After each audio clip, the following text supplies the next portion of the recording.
warahmatullahi wabarakatuh. Alhamdulillahirrahmanirrahim. Kita bertemu di pertemuan ke-9. Sebenarnya ini adalah pertemuan ke-10, namun karena kita sempat ada libur ya, jadi kita masih masuk ke pertemuan 9. Kalau kemarin kita berbicara tentang pengelolaan mangrove yang juga memegang peranan penting dalam pengelolaan pesisir, terutama dia menjadi penghalang dari terjadinya erosi di daratan, abrasi dan lain sebagainya, kemudian menjadi tempat yang baik untuk pemijahan dari ikan-ikan dan juga habitat dari hewan-hewan lain seperti burung, monyet, kalau di blok itu burung blok dan lain sebagainya. Dan kalian sudah mendapatkan tugas untuk membuat makalah yang berhubungan dengan mangrove yang temanya sudah saya tentukan per kelompok. Terakhir hari Ahad dikumpulkan. Lewat dari itu nanti akan dikurangi. Dan minggu depan mulai presentasi. Nah, untuk pertemuan kali ini saya akan membahas tentang pengelolaan terumbu karang, terutama yang berbasis masyarakat. Ada 4 istilah yang berkaitan dengan kata karang. Ada terumbu karang, kemudian ada karang, ada batu karang, dan ada karang batu. Apa bedanya? Untuk terumbu karang, itu adalah bangunan kapur besar yang dibentuk dan dihasilkan oleh binatang karang dan organisme berkapur lainnya, sehingga membentuk suatu ekosistem yang kompak sebagai habitat bagi biota-biota laut. Sedangkan karang, suatu kelompok organisme dari filum Coelenterata kelas Anthozoa, terutama dari ordo Scleranginia yang merupakan pembentuk karang batu dan karang lunak. Sedangkan batu karang sendiri adalah karang hidup yang khusus berkapur, biasanya disebut juga sebagai karang hermatipik. Dan karang batu adalah karang yang sudah mati berupa batu kapur. Ini adalah karang batu. Nah, kondisi terumbu karang di Indonesia dengan wilayah lautnya yang sangat luas, jumlah pulaunya yang mencapai sekitar 17.500 lebih, dan diperkirakan luas terumbu karangnya itu sekitar 60.000 km persegi, membuat negara ini sangat kaya dengan keanekaragaman hayatinya. Ekosistem terumbu karang ini merupakan bagian dari ekosistem laut yang penting karena menjadi sumber kehidupan bagi beraneka ragam biota laut. Nah, di dalam ekosistem terumbu karang ini bisa hidup lebih dari 300 jenis karang yang terdiri dari sekitar 200 jenis ikan dan berpuluh-puluh jenis moluska, krustasea, spong, alga, lamun, dan biota lainnya. Terumbu karang ini mengalami banyak tekanan sebagai akibat dari pola pemanfaatan yang tidak ramah lingkungan. Hasil pengamatan dari Suharsono tahun 98, dia menyatakan bahwa dari 325 stasiun atau 325 titik yang tersebar di seluruh Indonesia, hanya 7% terumbu karang yang sangat baik kondisinya, sedangkan 22% baik kondisinya, dan 28% kondisi sedang, dan 43% kondisinya memprihatinkan. Ada beberapa faktor yang menyebabkan terumbu karang ini rusak.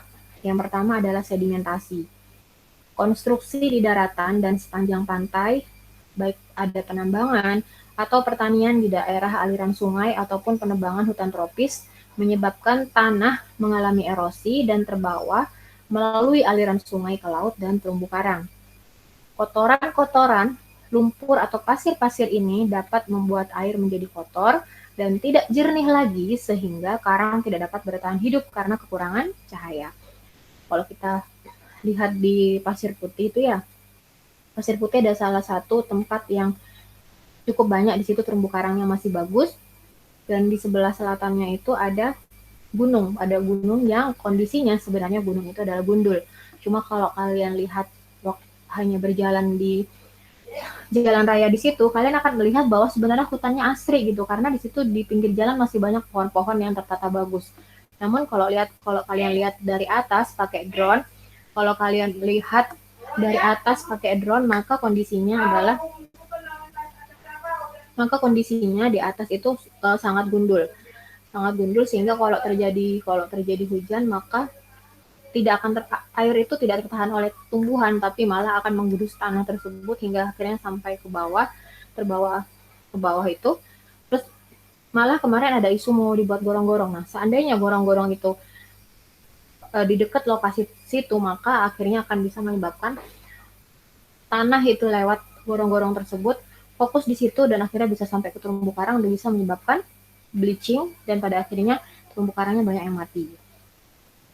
Itu yang menyedihkan. Jadi memang sedimentasi ini berpengaruh cukup besar terhadap kerusakan terumbu karang. Yang kedua, penangkapan dengan bahan peledak. Bahan kalium nitrat yang ada di dalam bahan peledak itu yang membuat ledakan yang sangat dahsyat sehingga dapat membunuh ikan dan merusak, bukan hanya ikan ya, tapi merusak terumbu karang di sekitarnya. Ada lagi yang bisa merusak terumbu karang, jadi faktor kegiatan tambak ini ya faktor kebodohan menurut saya. Jadi ada cerita dari penyuluh perikanan, lupa kok lokasinya di mana. Jadi dari sebuah hatchery yang tidak terlalu besar, sebuah hatchery kecil, dan dia ingin membuat pipa pembuangan limbah. Nah, bentar.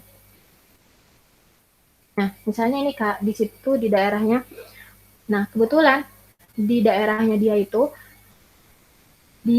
limbahnya itu tempat pembuangan limbahnya, pipanya itu harus melewati sebuah karang. Apa yang dilakukan?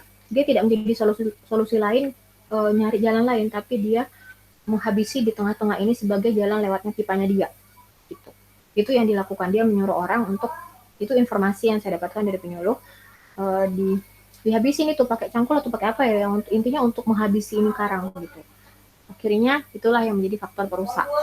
Itu karena faktor itu tadi ya. Kalau tadi itu kan faktor karena pembuangan pipa, kebutuhan mereka untuk membuat pipa, terus buat jalan di situ.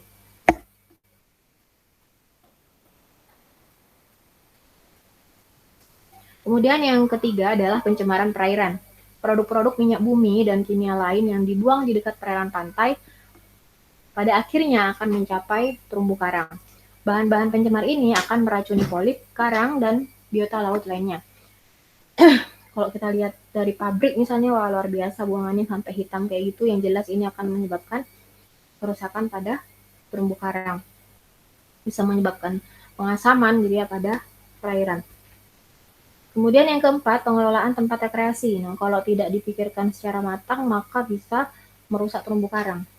Seandainya tadi pengelola rekreasi itu egois seperti pihak hatchery tadi, atau mereka tidak punya pengetahuan atau bodoh gitu ya, dalam bahasa kasarnya adalah bodoh, maka dia bisa aja melibas karang-karang yang mungkin ada di sini untuk jalan tempat rekreasi.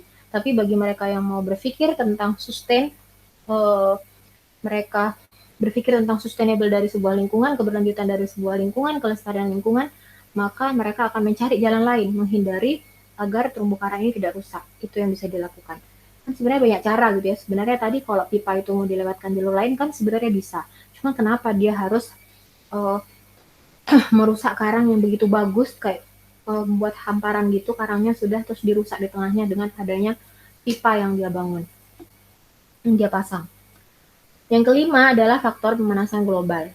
Faktor yang menyebabkan terjadinya kerusakan terumbu karang. Pemanasan global mengakibatkan cuaca ekstrim yang sukar diperkirakan seperti badai tropis yang dapat mengakibatkan kerusakan fisik ekosistem terumbu karang yang sangat besar. Meningkatnya permukaan laut juga menjadi ancaman serius bagi terumbu karang dan pulau-pulau kecil. Jadi adanya pemanasan global yang faktor penyebabnya itu sebagian besar itu dari darat seperti pabrik, asap kendaraan bermotor, penggunaan AC, freon dan lain sebagainya, itu memicu kondisi yang buruk bagi lingkungan. Misalnya saja dari pabrik, ada zat asam di situ yang biasanya dikeluarkan. Ketika terjadi proses hujan itu, maka biasanya ini turun ke bawah dan ini bisa menyebabkan terjadinya pengasaman di air laut karena hujan kan turun tidak mengenal tempat, ke laut juga. Itulah kondisi yang bisa membuat salah satunya terumbu karang itu menjadi rusak. Kemudian perubahan cuaca juga, terus yang kondisi asam juga. Nah, naiknya emisi gas karbon yang bisa merusak karang yang diakibatkan oleh adanya pabrik-pabrik ini, itu bisa diatasin salah satunya dengan adanya tanaman mangrove. Jadi sebenarnya kondisi mangrove dan terumbu karang itu saling melengkapi. Kenapa? Karena berdasarkan penelitian, di dalam mangrove itu, nanti bisa kalian teliti lebih lanjut, misalnya di Bloko, adanya mangrove itu bisa menyerap zat-zat kimia berbahaya seperti timbal. Gitu. Jadi kayak dia ada dalam tubuhnya dia menyaring atau menyerap zat kimia tersebut sehingga mengurangi emisi gas karbon. Ini ya ada mangrove di sini. Kalian bisa ngecek di ini, ngecek aja kalau mau dijadikan bahan penelitian, Blekok bisa menjadi salah satu tempat karena di depannya ada industri. Kalian bisa mengecek di lokasi pembuangan limbahnya berapa kadar timbal dan lain sebagainya, misalnya ada kadar timbalnya atau pencemar lah, zat pencemarnya ada berapa. Kemudian setelah masuk ke wilayah berapa meter dari situ, misalnya di dekat mangrove, yang baru masuk ke mangrove itu berapa kadar bagaimana kualitas airnya maksud saya. Kemudian setelah keluar dari mangrove ke lautnya itu bagaimana kualitas airnya. Kalau misalnya ada perubahan dan zat pencemarnya tidak sampai ke sana, berarti memang fungsi mangrove itu meredam atau mengurangi zat kimia berbahaya tersebut. Kemudian karena kita sudah tahu penyebab terumbu karang, kerusakan terumbu karang itu apa, maka selanjutnya kita masuk pada pengelolaan terumbu karang berbasis masyarakat. Pengelolaan terumbu karang berbasis masyarakat adalah suatu proses pemberian wewenang, tanggung jawab, dan kesempatan kepada masyarakat untuk mengelola terumbu karangnya sendiri dengan terlebih dahulu mendefinisikan kebutuhan, keinginan, tujuan, dan aspirasinya. Jadi tanya kebutuhan masyarakat apa, keinginan masyarakat apa, tujuan dan aspirasinya, karena mereka butuh ditanya itu dulu. Kemudian pengelolaan ini menyangkut pula pemberian tanggung jawab kepada masyarakat sehingga mereka dapat mengambil keputusan yang pada akhirnya menentukan dan berpengaruh pada kesejahteraan hidup mereka. Jadi diajak untuk bertanggung jawab terhadap lingkungan sekitarnya setelah mengetahui kebutuhannya apa. Kebutuhannya saya ingin meningkatkan taraf hidup saya lebih baik. Misalnya ada salah satunya nelayan. Oh kalau begitu berarti Bapak harus menjaga terumbu karang ini agar tetap lestari. Di sini ada banyak terumbu karang. Kenapa? Karena ikan-ikan itu memijah di situ. Kemudian baru dia lepas ke laut gitu, laut bebas gitu ya, bukan laut lepas ya. Artinya yang jauh dari terumbu karang, yang ikan-ikan itu akhirnya Bapak tangkap, meningkatkan kesejahteraan Bapak dan keluarga misalnya. Nah, itu biar dikasih pengetahuan seperti itu agar mereka tumbuh rasa tanggung jawab. Pengelolaan terumbu karang berbasis masyarakat juga merupakan suatu strategi untuk mencapai pembangunan yang berpusat pada manusia. Pengendalinya adalah manusia ya, di mana pusat pengambilan keputusan mengenai pemanfaatan sumber daya secara berkelanjutan di suatu daerah terletak atau berada di tangan organisasi-organisasi dalam masyarakat tersebut. Jadi titik tekannya adalah menjaga agar pemanfaatan sumber daya terjadi secara berkelanjutan, artinya memperhatikan keberlanjutan dari lingkungan, bukan hanya usaha mereka, tetapi keberlanjutan lingkungan di sekitar mereka yang menunjang usaha mereka tentunya, dan ditangani oleh organisasi-organisasi dalam masyarakat. Artinya terpadu, tidak dikelola oleh person saja, tidak dikelola oleh satu instansi saja, tidak dikelola oleh satu lembaga saja, tapi all sektor. Jadi berbagai sektor itu menyatu, itulah terpadu ya. Kemarin masih ada aja yang salah waktu ujian itu. Kemudian pengelolaan ekosistem terumbu karang pada hakikatnya suatu pengontrolan tindakan manusia. Jadi tujuannya pengelolaan itu adalah untuk mengontrol tindakan manusia yang kadangkala sering atau banyaknya itu liar ya, memanfaatkan seenak hatinya. Kadangkala ini yang mau dikontrol dengan adanya pengelolaan, mengontrol tindakan manusia agar pemanfaatannya bisa sumber daya alam dilakukan dengan bijaksana dengan mengindahkan kaidah pelestarian lingkungan, artinya menjaga agar lingkungan itu sustainable atau berkelanjutan, dan dilakukan secara terpadu oleh beberapa instansi terkait. Ini titik pentingnya, pengontrolan tindakan manusia untuk menjaga agar lingkungan tetap sustain dan dilakukan secara terpadu oleh beberapa instansi terkait. Konsep yang penting dalam pengelolaan terumbu karang ini adalah konsep cooperative management, di mana konsep ini adalah konsep pengelolaan yang mampu menampung banyak kepentingan, baik kepentingan masyarakat maupun kepentingan pengguna lainnya. Artinya, kepentingan LSM dengan menyampaikan berita misalnya kepada halayak ramai, memotivasi masyarakat, kepentingan masyarakat lokal, kepentingan pemerintah terkait dengan program dan kebijakannya, kepentingan akademisi terkait dengan penelitiannya dan lain sebagainya bisa terjalin di situ secara baik. Jadi kepentingan masing-masing orang terhandle di situ dengan baik dalam rangka satu tujuan, yaitu pengelolaan terumbu karang yang berkelanjutan. Prinsip pengelolaan berbasis masyarakat, ada yang poin pentingnya ada proses kerjasama kooperatif, advice, pemberian saran, kemudian pemberian sharing atau informasi. Saran tuh beda dengan informasi ya. Informasi misalnya terkait data. Misalnya di Kampung Kerapu, ada dinas pariwisata, dinas lingkungan hidup, ada akademisi, ada dinas perikanan, di situ saling terkait. Misalnya data tentang kualitas air, oh DLH punya, ya udah saling memberikan informasi di situ, bukan DKP mencari data baru gitu. Jadi saling kolaborasi dan itu sudah mulai dilakukan di tiap daerah termasuk di situ Bondo. Ada beberapa kunci keberhasilan, 10 kalau nggak salah ya, 10 kunci keberhasilan yang cukup penting untuk diketahui dalam rangka pengelolaan sumber daya ekosistem terumbu karang berbasis masyarakat menurut Pomeroy dan Williams. Yang pertama adalah batas-batas wilayah yang jelas terdefinisi. Jadi batas-batas fisik dari suatu kawasan yang akan dikelola harus ditetapkan dan diketahui secara pasti oleh masyarakat. Misalnya di daerah Pasir Putih, mana sih? Oh ini ya, lanjut dulu. Dalam hal ini peranan pemerintah dalam menentukan zoning, zonasi, dan sekaligus melegalisasi menjadi sangat penting. Batas-batas wilayah tersebut harus berdasarkan pada sebuah ekosistem sehingga sumber daya alam tersebut dapat mudah diamati dan dipahami. Misalnya, kata-kata zoning itu artinya ada zonasi. Mana zona konservasi yang tidak boleh diotak-atik oleh masyarakat, mana zona pemanfaatan terbatas yang bisa dimanfaatkan oleh masyarakat untuk mengembangkan potensinya untuk mendapatkan kesejahteraan lebih baik, dalam hal ini ekonomi. Nah, titik tekan yang ketiga adalah ada sebuah ekosistem gitu ya, sehingga bisa terfokus. Misalnya kalau di Blok Ko itu fokus untuk ekosistem mangrove. Jadi ada di tengah mangrove itu adalah zona konservasi yang tidak boleh diotak-atik, sedangkan zona pemanfaatan terbatas yang bisa dimanfaatkan oleh masyarakat luas dan juga masyarakat sekitar.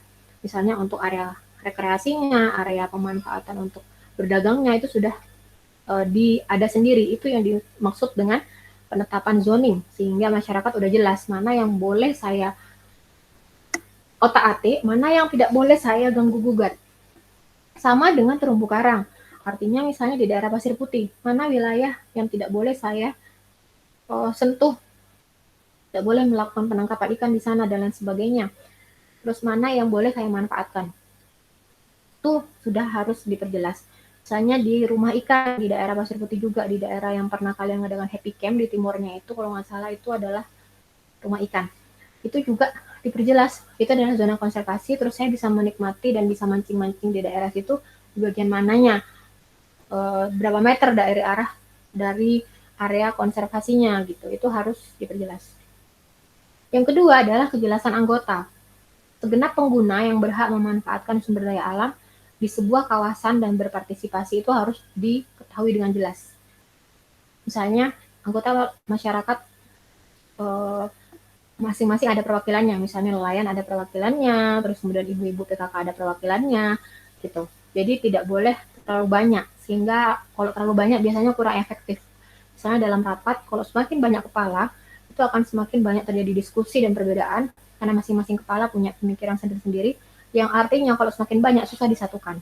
Karena itu biasanya dalam hal pengelolaan itu keanggotaannya adalah perwakilan-perwakilan. Perwakilan dari Dharma Wanita, perwakilan dari atau PKK, perwakilan dari nelayan untuk terumbu karang ya, perwakilan dari anggota masyarakat, LSM, perwakilan dari Karang Taruna misalnya yang ikut terlibat biasanya dalam memotivasi masyarakat dengan sukarela. Itu ada sendiri-sendiri perwakilannya. Yang ini keempat, ketiga ya, pemanfaatan harus lebih besar daripada biayanya. Manfaat yang mereka dapatkan itu harus lebih besar dari biayanya. Setiap komponen masyarakat di sebuah kawasan pengelolaan itu mempunyai harapan mereka itu akan dapat manfaat yang lebih besar dibanding dengan biaya yang mereka keluarin. Karena mereka bukan sukarelawan gitu ya. Banyak memang sukarelawan, namun kondisinya kalau mereka masyarakat umum secara sudah berkeluarga, mereka lebih ke arah meningkatkan kesejahteraan hidup. Itulah yang harus dipikirkan. Jadi sebelum ada pengelolaan ini dan setelahnya, harus ada perubahan yang cukup baik, manfaat yang mereka dapatkan juga harus lebih besar setidaknya. Nah, sama dengan di Bloko sebagai contoh yang mangrove ya, kalau saya contohin yang sudah ada pengelolaannya dan sudah sangat complicated, di situ permasalahannya kalian informasinya mereka belum meneliti membuat kajian tentang perbedaan pendapatan relatif dari masyarakat sebelum dan setelah ada Bloko. Kalian bisa menjadikan ini sebuah penelitian, bisa jadikan sebuah bahan skripsi kalau mau, kalau terkait manajemen sumber daya pesisir, bagaimana kondisi kesejahteraan masyarakat sebelum dan setelah adanya kampung Bloko. Dilihat dari pendapatan relatif mereka. Ini memang gampang-gampang sulit kan, gampangnya kalian tidak butuh terlalu banyak instrumen, namun kesulitannya adalah ketika kalian menghadapi masyarakat. Tidak semua masyarakat mungkin akan menyampaikan dengan vulgar pendapatannya mereka sebelum dan setelah adanya Bloko. Tapi itu suatu tantangan sendiri, namanya penelitian, pasti ada kesulitan dan ada kemudahan di beberapa titik. Dan selanjutnya adalah kunci keberhasilan pengelolaan yang sederhana. Dalam model pengelolaannya, penerapan peraturannya pengelolaan yang sederhana namun terintegrasi. Jadi nggak usah rumit-rumit, namun terintegrasi. Jadi misalnya terkait dengan peraturan di Pasir Putih nih, di situ kan ada konservasi terumbu karang. Masyarakat itu penjual dikasih aturan juga, tidak boleh membuang ini, pokoknya harus tidak boleh membakar, tidak boleh membuang sampah di laut dan lain sebagainya. Terus kalau misalnya ada masyarakat yang melanggar aturan, didenda. Terus misalnya ada nelayan, masyarakat di sekitar juga ikut menjadi monitoring gitu ya, proses monitoring terjadinya penegakan hukum. Misalnya ada salah satu nelayan yang menangkap ikan di daerah konservasi, itu dilaporin misalnya, itu juga perlu aturan yang jelas. Aturannya kan nggak ribet-ribet, namun terintegrasi. Jadi semua paham aturan nelayan itu, yang penjual-penjual juga ngerti, nggak boleh itu gitu. Jadi semuanya tahu gitu, nggak cuma paham tentang aturan yang ditetapkan untuk dirinya sendiri, misalnya pedagang, tapi yang untuk nelayan dia juga tahu dan juga ikut memonitoring kalau terjadi pelanggaran peraturan atau pelanggaran hukum. Yang selanjutnya adalah legalisasi dari pengelolaan. Masyarakat lokal yang terlibat dalam pengelolaan itu membutuhkan pengakuan legal dari pemerintah daerah, sehingga hak dan kewajibannya dapat terdefinisikan secara jelas dan secara hukum terlindungi. Dalam hal ini, jika hukum adat telah ada, maka pemerintah perlu legalitas, biar keberadaan hukumnya itu mempunyai kekuatan hukum yang lebih kuat dalam penerapannya baik masyarakat maupun stakeholder.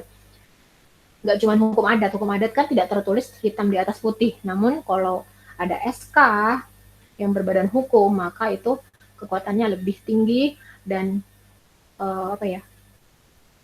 kepercayaan itu akan menumbuhkan kepercayaan masyarakat gitu, menumbuhkan kepercayaan dan kesadaran masyarakat akan pentingnya pengelolaan. Oh berarti ini benar-benar serius nih sampai ada SK-nya. Kalau cuma hukum adat kan ya udahlah kita laksanakan ini gitu, hanya tidak terlalu kuat dan akhirnya kurang bergairah gitu kalau tidak ada SK. Kalau ada SK itu lebih menguatkan dan lebih menyadarkan mereka bahwa oh aku dibutuhkan nih di sini. Kalau mereka merasa dibutuhkan, mereka akan merasa memiliki kan. Merasa memiliki, kalau sudah merasa memiliki maka kita akan lebih menjaga. Sama dengan kita punya rumah sendiri dengan punya rumah kontrakan atau rumah sewa. Kalau ada rumah sendiri, kalau ada bolong-bolong dikit langsung disemen, langsung diperbaiki, dipercantik. Kalau rumah kontrakan belum tentu, karena kita tidak merasa memilikinya gitu. Kemudian selanjutnya kerjasama dan kepemimpinan dalam masyarakat. Kunci sukses yang lain adalah adanya individu maupun sebuah kelompok inti yang bersedia melakukan upaya semaksimal mungkin demi berjalannya proses pengelolaan sumber daya terumbu karang.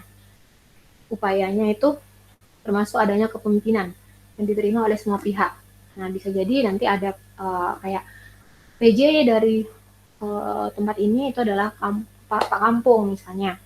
PJ pengelola ini Pak Kampung, namun di bawahnya nanti ada ketua pengelola lain lagi gitu misalnya. Karena biasanya Pak Kampung kan yang lebih disegani, jangan sampai kepemimpinannya itu kurang disegani oleh masyarakat, sehingga kalau ada kebijakan apa kurang dilaksanakan.